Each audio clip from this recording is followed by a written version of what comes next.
네, 안녕하십니까. 현대경제연구원 장우석입니다. 아주 중요한 시기에 중요한 내용을 가지고 이야기할 수 있게 되어서 아주 기쁘게 생각합니다.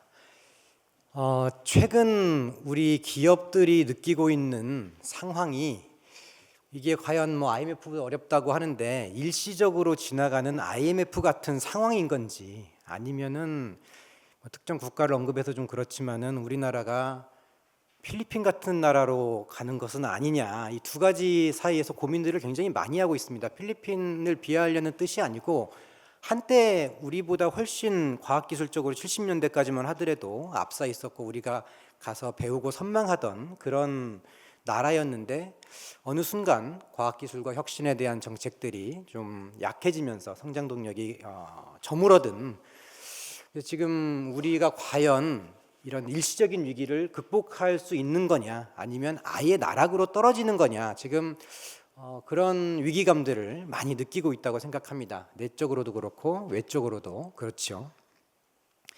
이런 상황에서 아주 중요한 시기이기도 하고요. 지금 사전투표 시작돼가지고 새로운 정부가 또 만들어지는 시기에 민간 기업들이 어떻게 하면은 자발적으로 혁신에 나서도록 지원할 것이냐, 이게 이제 화두라는 생각이 들어요.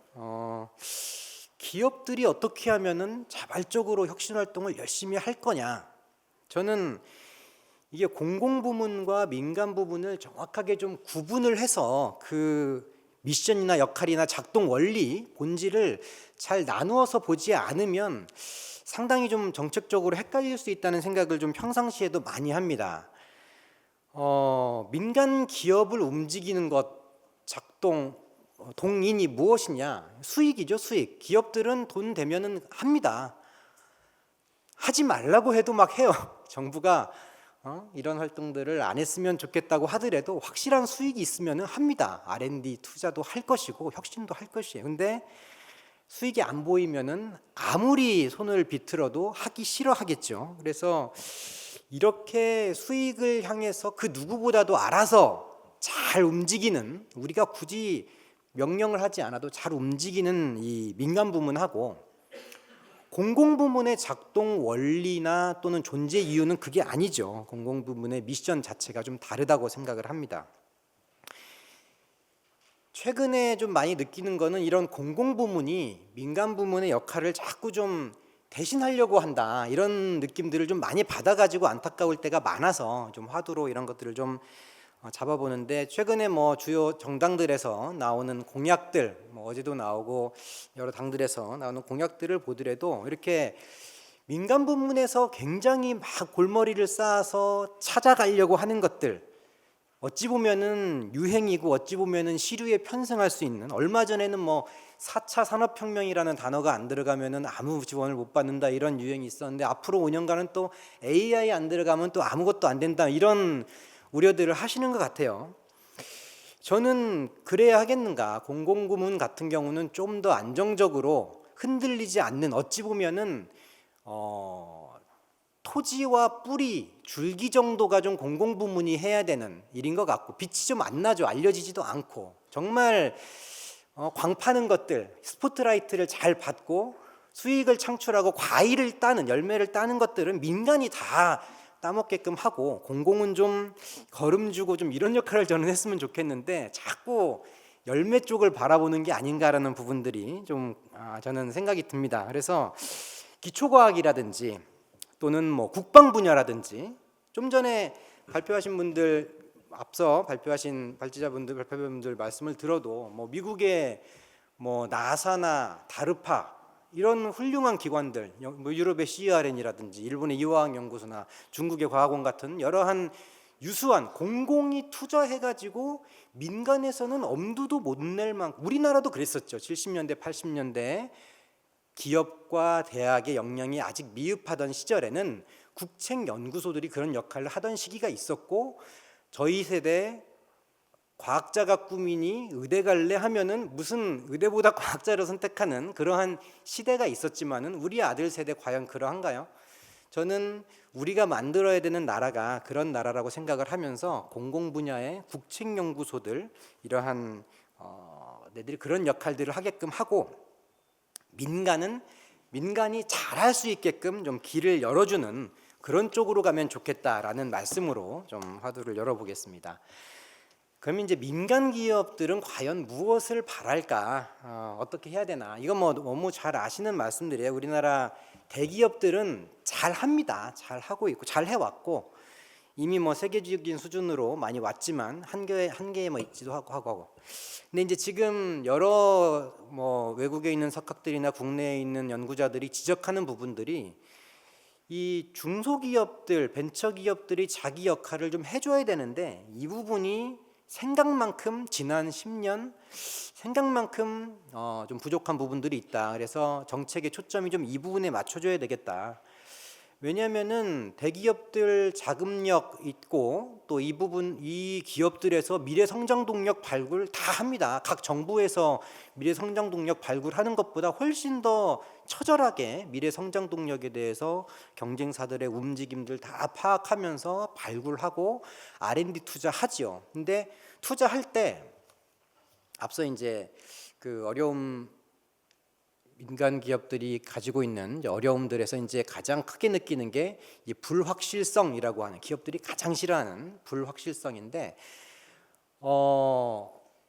모 기업 모 대그룹 같은 데서 미래 성장 동력을 발굴을 해가지고 조 단위의 투자 계획을 세우고 투자 플랜들이 거의 뭐 진행이 되다가 오너가 조금 깊이 들여다 보면서 딱 한마디 합니다. 네 돈이냐? 네 돈이면은 그렇게 하겠느냐는 의미예요. 우리 공공부문은 세금, 국민들의 세금이기 때문에 국민들의 세금을 국민들에 맞게 써야 되지만은 기업들은 자기가 미래의 먹거리를 발굴하기 위한 R&D 투자를 할 때 이게 과연 내 돈이라면 그렇게 할 것인가라는 기준으로 R&D를 하는데 이 중소기업들, 중견기업들 R&D 역량이 나름 부족한 기업들 같은 경우는 사실은 이제 일부 기업들 같은 경우는 미래의 성장을 위한 발판으로 R&D를 삼는 그런 기업들이 한무더기 있고 하지만 우리가 흔히 뭐 좀비 기업이라고 하죠. 아까 뭐 과제 수주해가지고 따서 이걸로 이제 굴러가는 그런 것들이 쫙 같이 뿌려지면은 이게 글쎄요, 그게 과연 훌륭한 중소기업 지원 정책인지 잘 모르겠습니다. 그래서 지금까지 우리가 중소기업들 약간 지원할 때 그들의 생존을 보호하고 지원해 주는 데 초점이 있었다면 이제는 안 되는 데는 안 되고 될 때 지원하는 그런 쪽으로 좀 그 중소기업에 계속 머무는 게 아니라 중소기업이 성장할 수 있게끔 지원하는 쪽으로 정책이 좀 바뀌어야 한다. 이런 문제의식들은 많이 공감을 좀 하고 계시는 것 같아요. 관련해서 지금까지 R&D 지원 제도를 보면은 R&D를 얼만큼 많이 하냐에 따라서 R&D 투자에 따른 만큼 세액공제, 사실 세액공제는 기업들의 입장에서는 현금을 그냥 주는 거하고 똑같은 효과를 갖기 때문에 이거는 그냥 보조금을 주는 거나 세액을 공제해 주는 건 사실 같게 기업들이 이제 느끼죠. 그래서 R&D 조세 지원 제도라고는 하지만 이게 이제 기업들한테 돈을 쭉 나눠주는데 나눠주는 기준이 R&D를 하니 안 하니 얼만큼 하니 이걸 가지고 이제 나눠주고 있어요. 근데 이제 최근에 이러한 R&D를 그 투자금 기준으로 주는 거에 대한 문제 제기가 많다 보니까 이거를 이제 뭐 성공 베이스 또는 혁신 성과 베이스로 가야 된다는 문제의식도 생기고 그런 부분들도 우리나라에서 앞서 발표자분 말씀해 주신 것처럼 일부 도입해서 가기도 합니다. 초기에 조금 지원했다가 좀 단계적으로 지원을 늘리는 그런 방식들이 일부 도입이 되고 있는데 아직까지 상당히 좀 미흡해요. 단계별 기술 개발 사업에 대한 지원이. 여기에 미국의 SBIR 같은 제도를 써놓긴 했습니다만은 뭐 우리나라도 좀 따라 하려고 하죠. 1단계, 2단계, 3단계로 나누어서 1단계에서는 타당성 분석을 하는 소규모 지원을 일단 먼저 합니다. 뭐 10만에서 20만 불 정도 지원을 하고 그 단계를 거쳐 가지고 타당성이 검증된 이후에 상업성, 이제 시장에서 스케일업을 하는 상업성 분석을 해서 의미가 있다라고 생각하면은 1밀리언 이상의 대규모 지원을 하는 단계로 넘어가고 그리고 나서 3단계에서는 조달 시장으로 가서 추가적인 투입을 하는 게 아니라 정부가 조달을 하고 투자했던 자금을 회수를 하는 그런 이제 단계별 지원 제도들이 활성화되어 있기도 하고 영국의 SBIR 같은 경우는 이런 경우들도 많이 합니다. 정부에서 혁신 기술에 대한 문제 제기하는 숙제를 이제 내는 거죠. 그리고 민간들이 수행을 해서 이게 만약에 그 기준에 도달을 하면은 최초 구매를 정부가 해주는 것이고, 만약에 도달을 못해서 실패하면은 뭐 지원도 없고 구매도 없는 그러한 식의 이제 제도들을 많이 운영을 하고 있어요. 그래서 우리가 중소증견 기업들에 대한 R&D를 지원할 때도 쭉 나누어주고 세액공제하는 방식에서 좀 더 이쪽으로 많이 가야 되지 않느냐, 이런 문제의식들이 많이 있는 것 같아요. 규제 이야기 뭐 많이 나옵니다. 이번에 양당 공약집도 보면은 규제 이야기들이 좀 들어가 있기는 한데 아직도 제가 볼 때는 좀 많이 답답한 측면들이 있어요. 우리나라도 뭐 그 규제 관련 특구들도 만들고 제도들도 만들어 가지고 뭐였죠?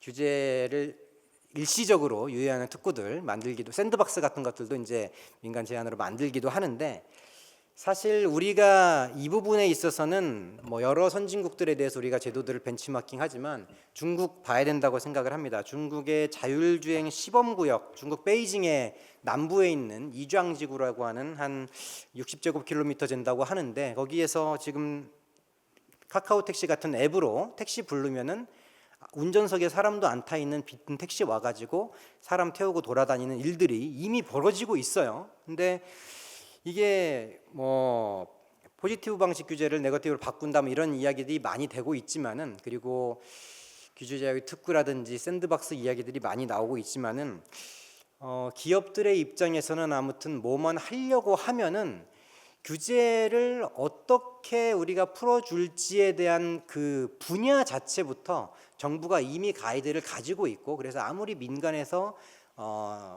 바텀업으로 올리는 규제 해제에 대한 요구가 올라온다고 하더라도 시간도 오래 걸리고 잘 되지가 않습니다. 그래서 이 부분에 대해서도 다음 정부에서 아마 굉장히 중요하게 봐야 되는 숙제일 거라고 좀 생각이 됩니다.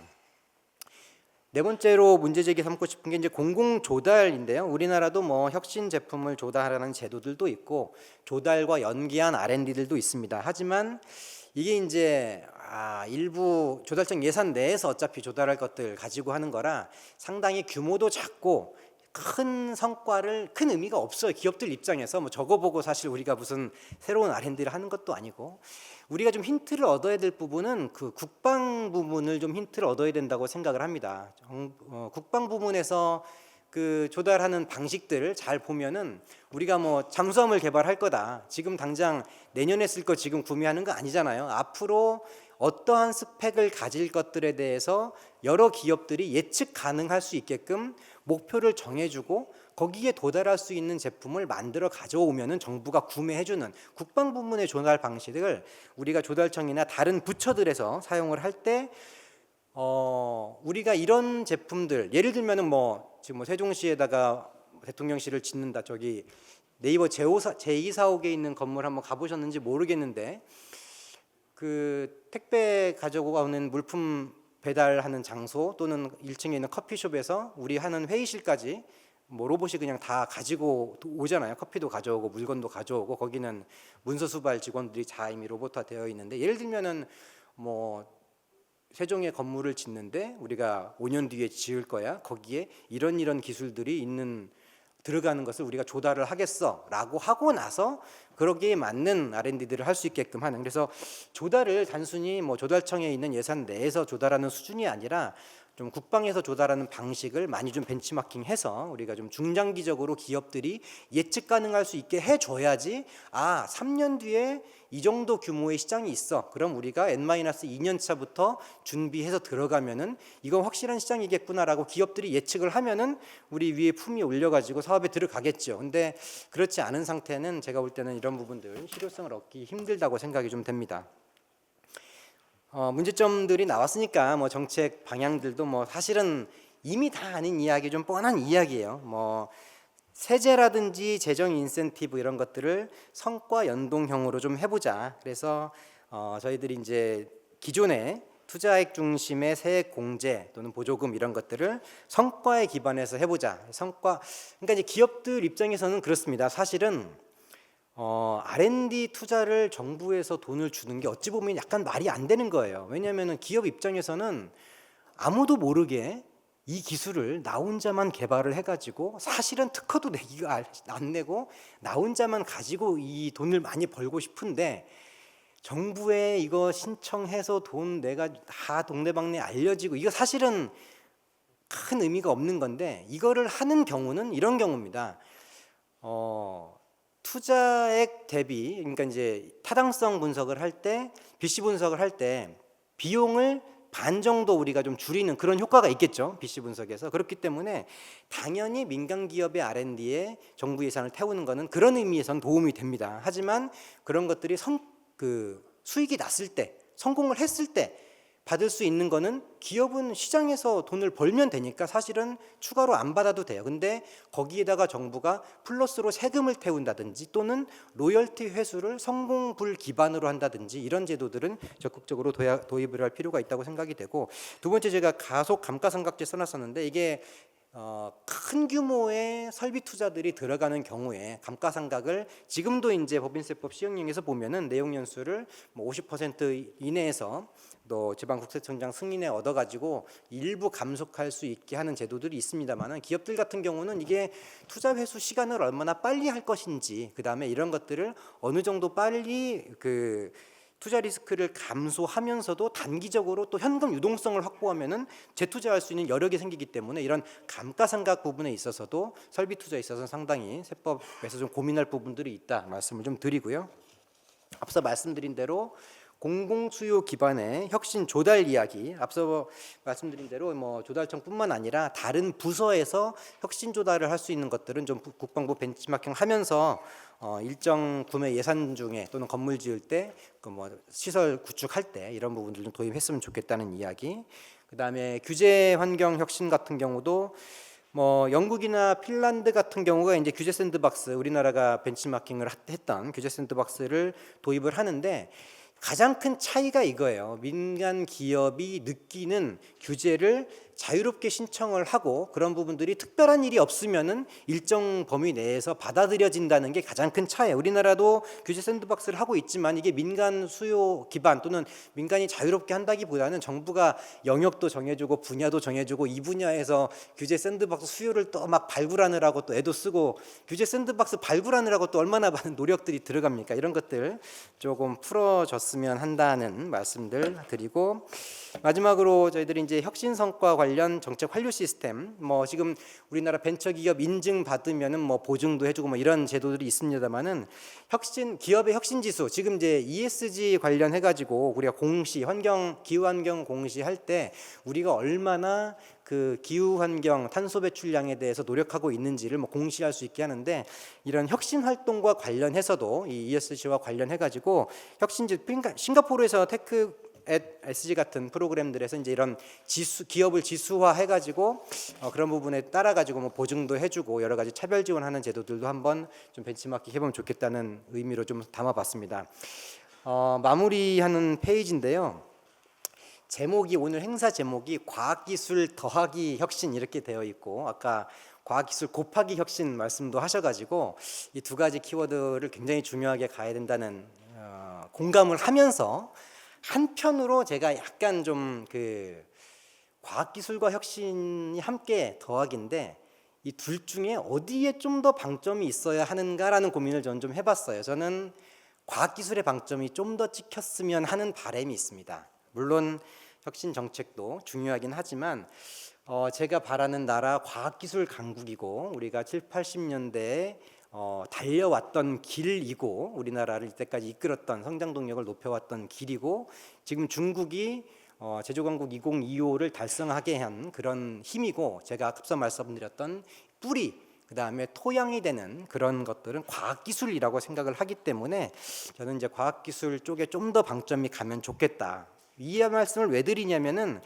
한 10년 전쯤 이제 우리나라에 또 한때 유행했었던 창조경제라는 이야기가 한참 나왔었을 때 창조경제 주관 부처가 어디냐 가지고 한바탕 대논쟁이 한번 있었어요. 이게 당연히 과기부일 줄 알았었는데 이게 또 크리에이티브 이코노미라 그래서 문체부가 잠깐 또 크리에이티브는 문화지 이래서 김칫국을 좀 마시다가 결국 교육과학기술부 이렇게 되면서 막 헤맬 때 기재부가 나서 가지고 조정을 하는 그런 역할이 있었고, 제가 그 당시에 가장 그래도 효과를 많이 낸 부서는 국토부라고 저는 생각이 돼요. 뭐 창조경제 하고 나서 지금 기억에 뭐가 남으시는지는 모르겠는데, 국토부가 그 당시에 제2판교 이름을 창조경제밸리라고 이름을 지어가지고 2판교 만들고 여기저기 창조경제 가지고 뭐 타운도 만들고 뭐 활동들을 많이 했어요. 우리 새 정부에서 어떠한 그 과학기술 혁신 정책을 가져갈지 아직은 미지수죠. 뭐 인수위도 없는 상태에서 정부가 바로 출범하게 되는데, 당연히 과기부, 과학기술부, 그 다음에 산업 육성과 기업을 지원하는 산업부, 또 중소벤처기업부, 또 뭐 기재부 세제 예산 가지고 있는, 규제와 관련해서는 뭐 국무조정실, 각 부처들, 조달청. 지금 우리가 그 기업들을 혁신으로 이끌기 위한, 또 뿌리를 단단하게 하기 위한 정책은 어느 한 부처에만 달려 있는 게 아니고, 당연히 이거는 특히 우리나라 같은 나라에서는 대통령이 직접 나서지 않으면 할 수 없는 일이라고 생각이 됩니다. 당연히 대통령이 직접 위원장을 맡는 위원회가 필요하고, 또 그러한 위원회에서 논의된 내용을 여러 부처들을 통할해서 끌고 나갈 수 있는 다부처 협력을 주도할 수 있는 과학기술부총리, 이런 것들이 제가 생각할 때는 반드시 좀 현안에서 논의가 되어야 한다라고 생각을 하고, 엊그저께 나온 그 모 정당 공약집을 제가 보다가 좀 상당히 급하게 만들었구나라고 하는 느낌을 막 받았어요. 이게 뭐 피지컬 AI랑 휴머노이드랑 구분도 안 되어 있게 워딩이 막 쓰여져 있기도 하고, 근데 여기에 제가 좀 꽂혀서 좀 봤던 게, 국가인공지능위원회를 만들겠습니다, 대통령이 위원장이, 뭐 이런 거 나와 있더라고요. 제 대통령이 위원장이 또 4차 산업혁명위원회 또 있었잖아요. 혁명위원회라 그래서 좀 놀랐었는데, 이렇게 인공지능위원회 뭐 이런 것들 유행에 따라서 또 뭐 5년 뒤에 없어질 그런 위원회가 아니라 100년지 대계의 초석을 만든다면은 국가과학기술위원회와 과학기술부총리와 같은 좀 오래 갈 수, 여기서 인공지능 하면 되잖아요. 그래서 좀 이런 부분들은 좀 초석을 단단히 하는 차원에서 좀 살펴봤으면 좋겠다는 말씀 드리면서 발표는 마치도록 하겠습니다. 감사합니다.